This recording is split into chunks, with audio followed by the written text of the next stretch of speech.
Welcome back to another episode of the Inkwell podcast. I am your host, Todd Rayner, and I am having a guest on tonight. I haven't met him personally, but we've been social friends, and he's got some really good stuff going on. And I'd like to bring on Jeff from Vector Comics.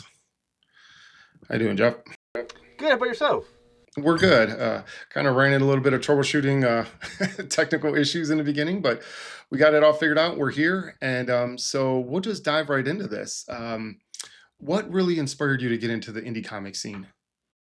Um, this is a longer story. I'm gonna try to cut to as short as humanly possible. But I've been a comic book fan for 35 years, maybe. Second generation comic book nerd. Back in the day, this is how old I am. I tried to a company called CrossGen was allowing new writers to submit to them, and I created a pitch for them, and I was really excited about it. And I submitted my pitch, and about a week into submitting my pitch, they announced they were shutting down. Yeah, So I remember that.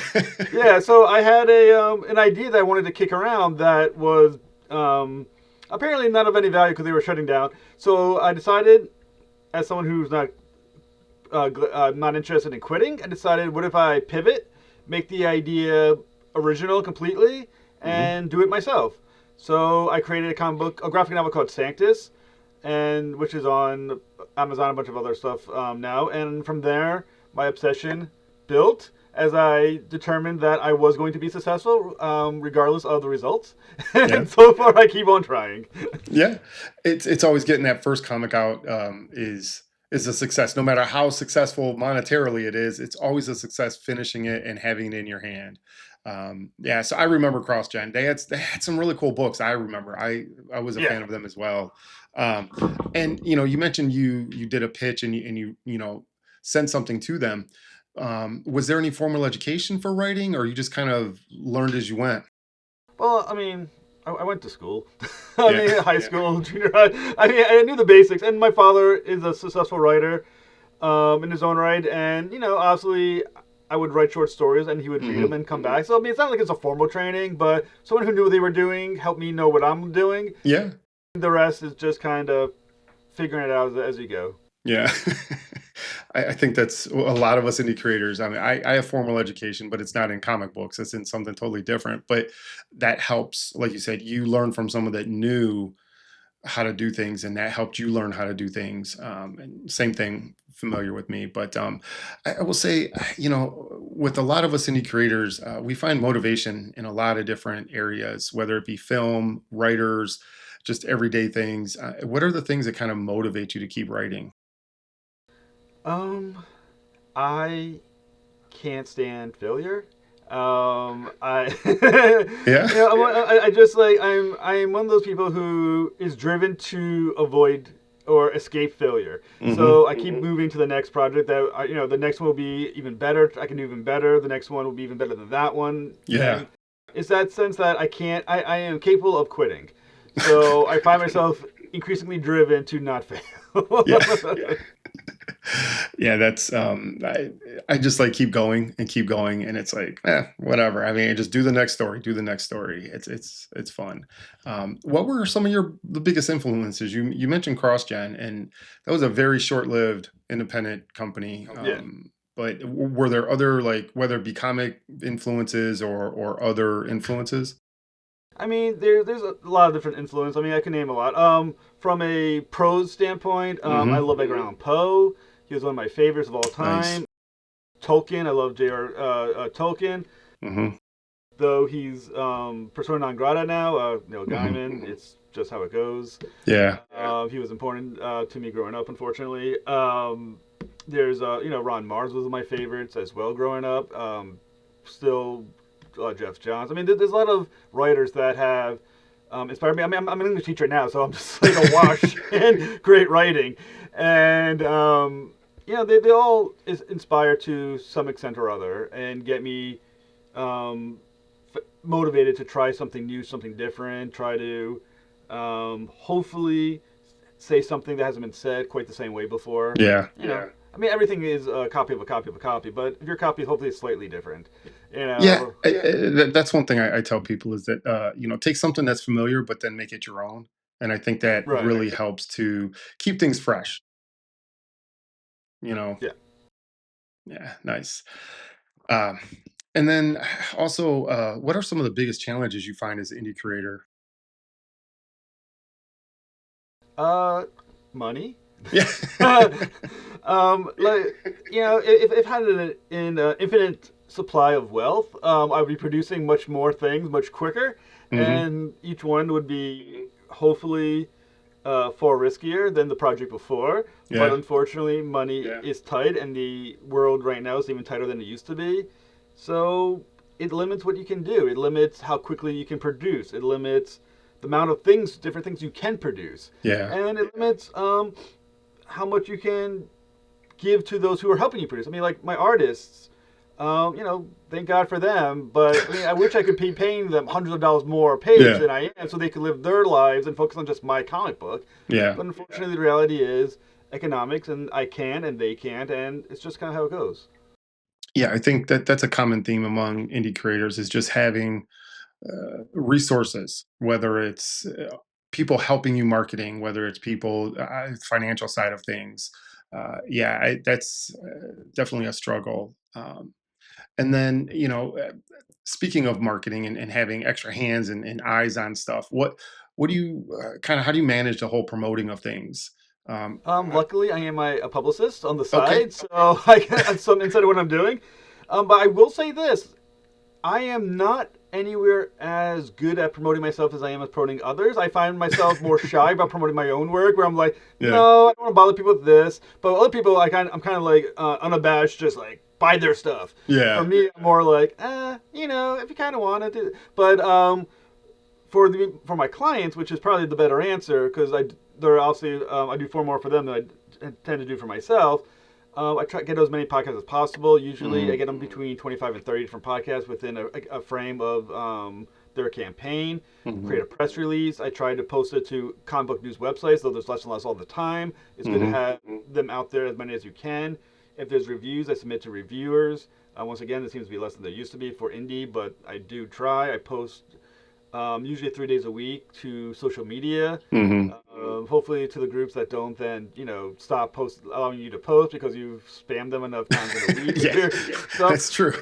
And but there's Yeah, Facebook is still somewhat viable. Instagram is less so in my opinion. Blue Sky, that one's brutal. X is dying has died pretty hard for the yeah, liberal group sect of the industry. TikTok, is a good game for views, but not a good game for clicks.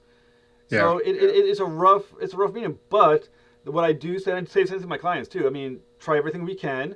Everything we try is free. I mean, if I got to post to 5 other places, you're not paying me any more to post to them, so I might as well give them a shot and post there as well. hmm But I mean, I try LinkedIn. I mean, why not? It could be a view there, could be a click there.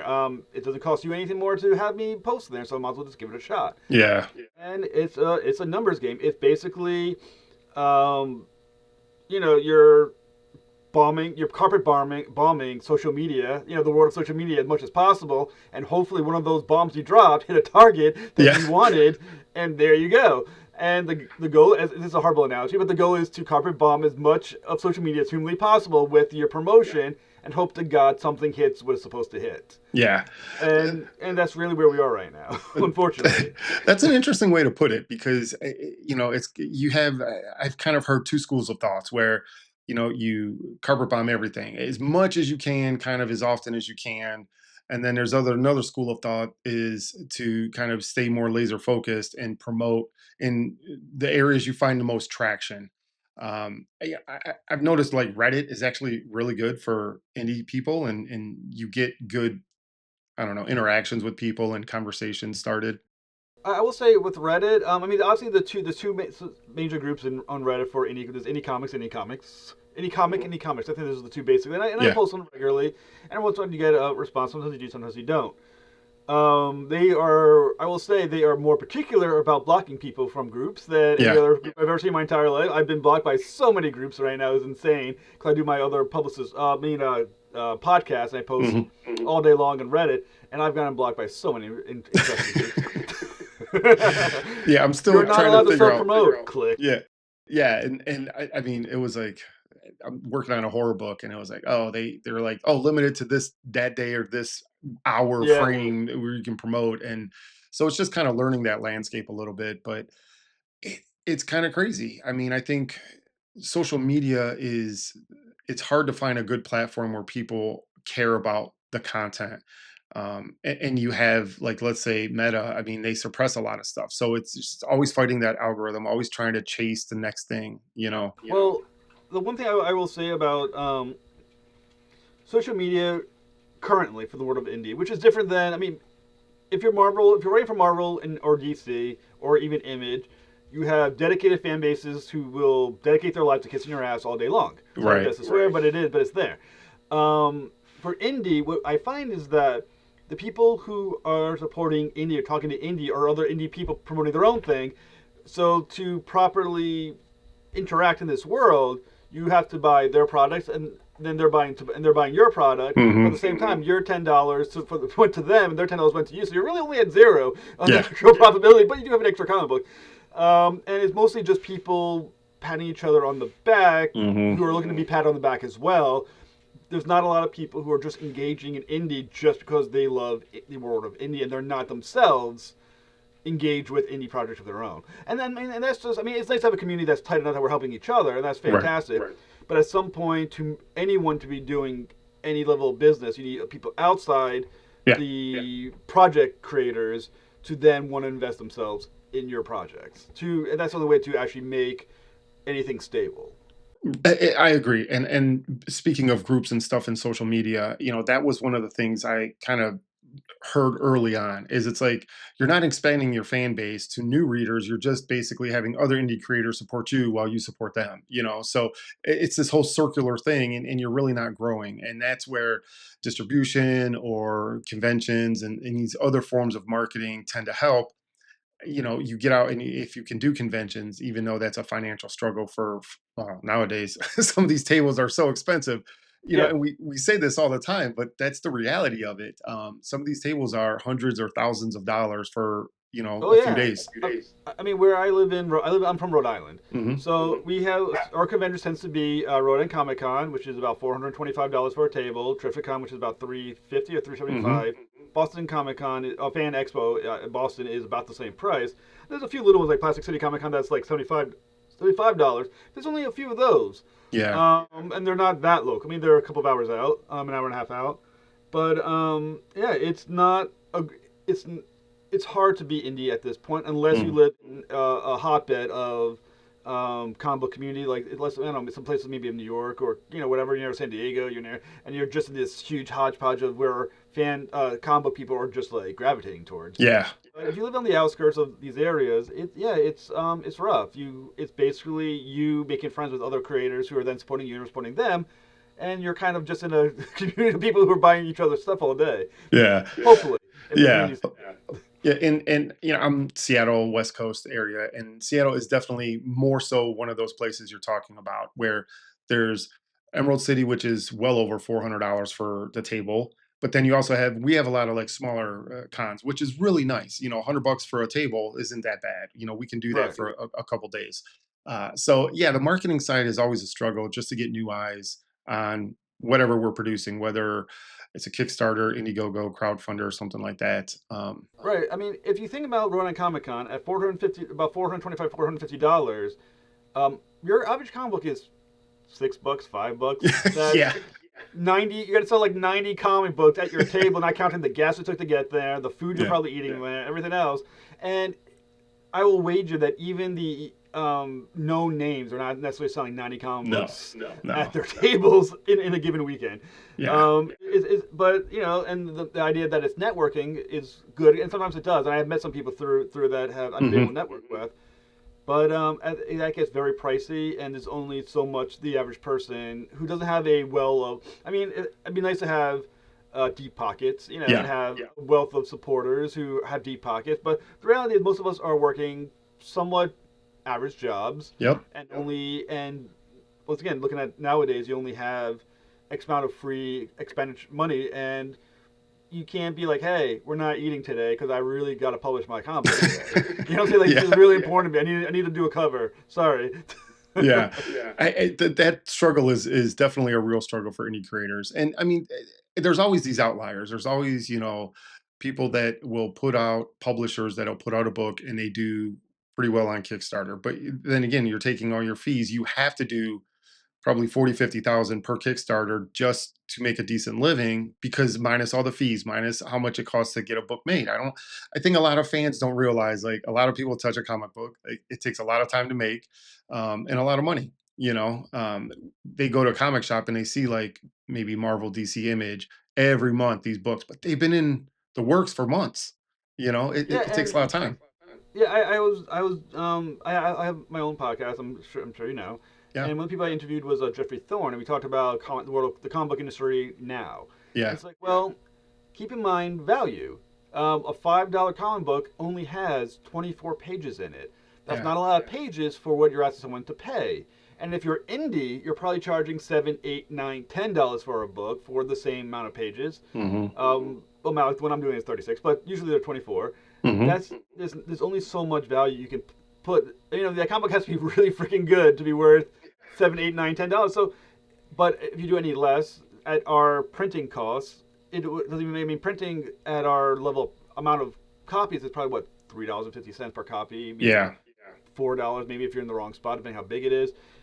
It's a thing where realistically, and don't be a bummer, but this is realistic. If you're in the indie world, not indie like Boom, which isn't even really indie anymore, but Yeah. because they're owned by like Penguin books, but true indie, which is virtually vanity press. Hmm. You are publishing a comic book because you want it out there and you enjoy the creation process. The idea of doing it to become the next Tom McFarlane is not something you should be. I mean, it could happen, but it's not something you Yeah. should be aiming for because the odds of that are so remote. It's like trying to be Michael Jordan in basketball. Like, there's only going to be one. You know what I'm Yep. saying? The goal is, if you're doing indie, it's because you believe in your story, you want it out there because you wanted it to be out there, and you just enjoy the process of doing it. And because, I mean, like I said, for most of us, the idea of making actually real functioning money on it is low. It's Yeah. for most of us, it's low. It's yeah, far and few between. It's a lot of us talk about, oh, we made our table cost back, or we kind of broke even, and that's just the state of true indie, right? We're not talking Right. Lady Death that does 100,000, $200,000 campaigns. Yeah. We're talking sub $5,000 campaigns or less, and it costs a couple thousand to make a comic, depending on your budget. And as someone who does study trends in Kickstarter, I will argue that most what I'm seeing now mostly is between $2,000 to $4,000 Yep. for the true indie. The $5,000, $10,000 days seems to be closing out a little bit. If you're black and white, you're probably in the $1,000 to $2,000 range. But for most of Mhm. us, it's going to be about 2 to 4,000, and that's a tight squeeze for most of us because once again, I mean, the artist deserves what you can give them, and Yeah. unfortunately, $4,000 does not leave you much money left over for printing, colorist, and lettering if you Right. pay your artist what they deserve to be paid. Yeah, that's true. Yeah, let's swing into your Kickstarter here and tell us about this for those that don't know. All right, this is one of my prides and joys. Malik Running Devil is a six-issue miniseries with another couple of short stories that are attached. This is the third issue out. The first two issues have already is already available to people on I think Indie Planet and a few other sources. Hmm. Hmm. This is a story that's both heavy metal in in its tone, but also deeply philosophical in its viewpoint on things. It's kind of philosophical view of what we owe to ourselves, what do we owe to those who brought us into the world, or you say parents. What do we owe? Who do we want to be as well? So basically, the story, on long story short, is Malik was one of the right hands of God. Okay. Right, he was God's wrath on earth, the Hamashet, Mashet, sorry, which is an actual term, a Hebrew term for the wrath of God's wrath. Hmm. Hmm. And he would be the angel brought to earth to deal with whatever God wanted to smite it. He was God. It's kind of his thing. Okay. And God determined that it was time for him to take out Lucifer, which is a earlier issue from this. It was in a short story that came before the issues actually started, and he kills Lucifer. But the rule is, apparently, the one who kills the devil becomes the new devil. Hmm. So he realizes that the God that he loved, the God that he owes his existence to, somewhat tricked him. he's now stuck in hell forever as the devil. He can't escape, and hell is hell. It's torment, right? You're going to be Yeah. tormented forever out of the faith that you had for the God that told you to do this thing. So he determines that he's going to go for revenge, and he's going to eventually try to dethrone God and punish him for what he did to him. So the first two issues with him dominating hell, and he took over the circles of hell, the nine circles of hell, as Dante's Inferno has told us there are. Yeah. And now that he's taken over hell and become the true devil of hell, he's determined that he wants to go after heaven. But the problem is, as is biblical, the moment you step foot on earth or in hell, you are forever banned from heaven. An angel cannot Hmm. go back to heaven once it sullied itself with standing on hell. But it's kind of complicated, but I'm going to try to break it down as much as Yeah. possible. He realizes that's a problem. He wants to send his armies of hell into heaven, but he can't get there. But he assumed or understood that Lucifer, who he recently has killed, probably knew a way. Angels, when they die, they go to purgatory in my mythology. So Hmm. he determined that what if Lucifer would be able to tell him how Lucifer planned to get into heaven or attack heaven. Yeah. So he decides to go into purgatory with a small group of his loyal demons and approach Lucifer and ask for help. The problem being is, does Lucifer hate him more for killing him, or God Yeah. for telling him to? Right. So, and purgatory itself is extremely dangerous. It's where angels and demons go when they die.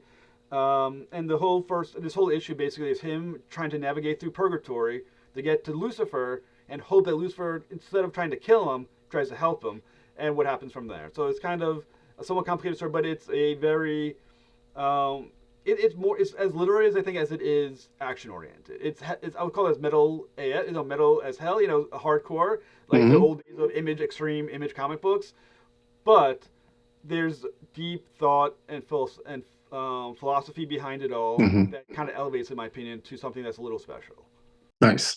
Yeah, this is actually kind of with all the indie comics out there. This is the first one I've heard that really deals with Dante's Inferno as a influence or as a point of reference. In my first book, Ice Pick, I actually referenced Dante's Inferno, and my main bad guy was from the Ninth Circle of Hell. Like that was my Very main bad cool. guy. So that's really cool to hear. Like there's someone else out there that likes Dante's Inferno enough to reference it into a comic. Yeah, there's multiple. Basically, when you look at Dante did a good also mapped out his world in both purgatory and in hell and in heaven. He mapped out where the different regions would be. I think, if I remember correctly, purgatory is a mountain, as it is in my story. Heaven is a wheel, as it is in my story when we get to issues 4 and 5. Hell, obviously, the circle's going down, and I borrowed it. And there's some characters that from there's literally one of the characters from Dante's Inferno to appear in my book as well. It's a heavy influence because if you're gonna rip someone off, rip off the best. You know what I'm saying? Yeah. I mean, it'd be arrogant to be like, I'm the only one who came up with an idea of a character going through the circles of hell and then into purgatory. I mean, obviously someone beat me to it. Multiple Yeah. people did. So I give him, tip of the cap. Yes, Dante is an influence. Paradise Lost is an influence. Hmm. Spawn Hmm. is an influence. You have Yeah. to acknowledge those who came before and say, thank you. This is my tip of the cap to you in my book. Yeah, and again, we mentioned it a little bit earlier, but it's taking something familiar, and really making it your own. And I think that's where the fan base can grow because they're like, oh, I'm a fan of Dante's Inferno and Paradise Lost or Spawn. I mean, Right. all of these things I'm a fan of. Let's see what this is all about. Sounds And like very I said, cool. and I do think I'm writing something that is elevated in its ideas, but at the same time there is action. There's plenty of kick-ass, crazy, hardcore action in it for those who love action. But like I said, the character itself of Malik isn't just a hammer. He is deeply philosophical. He's wondering, what does he owe his creator and his faith? I mean, he is a creation of God, right? Of this Hmm. God. Does he not owe it to God to be who God wants him to be? Is he Hmm. what do you owe your creator? If your creator wanted you to be this thing, are you not supposed to be that thing? And that's a question, and he struggles with it, and he struggles with what does it mean then once you decide I'm gonna fight back. What does that mean? How much damage are you causing? And is that even worth what you're doing? And like I said, there's a lot going on in Malik. He's a complicated character, but I think there's enough action to equal out Yeah. the melodrama of being a brooder, which of course in all great image, you got to have your brooder. Spawn's a brooder. My guy's a brooder. Yeah. You need your brooders for your emo kids. Yeah. Yeah, I agree. Yeah, that sounds like a lot of fun. And you're launching, I think, January? February 3rd, Feb 2026. Okay, And awesome. it's the very first time, because as a promoter, it's been my philosophy that the months between mid-November to the end of January are not good months. Yeah. So I picked the very first day in Tuesday in February and said and stated out saying that's mine. That's the first day that indies tend to come back on track. So Yeah. I'm trying Nice. exactly right on that date. Yeah, and that's also a testament to doing our research, right? There are specific days and times where things tend to help us. We need all the help we can get to kind of keep things going. Um, but yeah, I would say it looks a lot of fun. We'll definitely check out that Kickstarter once it launches. And it's been a lot of fun listening to like your story, your background, and just how you got involved in comics and in the passion. I mean, you promote other people, like you said, more than yourself, but even still talking about your own characters, it's a very interesting take on something that seems fun, right? And you need that, like you said, the action between the melodrama, right? You need the Right. highs to match any of the lows. Any good storyteller will tell you that. You can't keep it at an 11 all day, every day. So yeah, it's been a lot of fun. I will wrap this episode up here, and it's been a pleasure talking with you and getting to meet you. And feel free. We'll connect after the Kickstarter launches. Sounds perfect. Thank you so much. All right, thanks. Pleasure. Bye.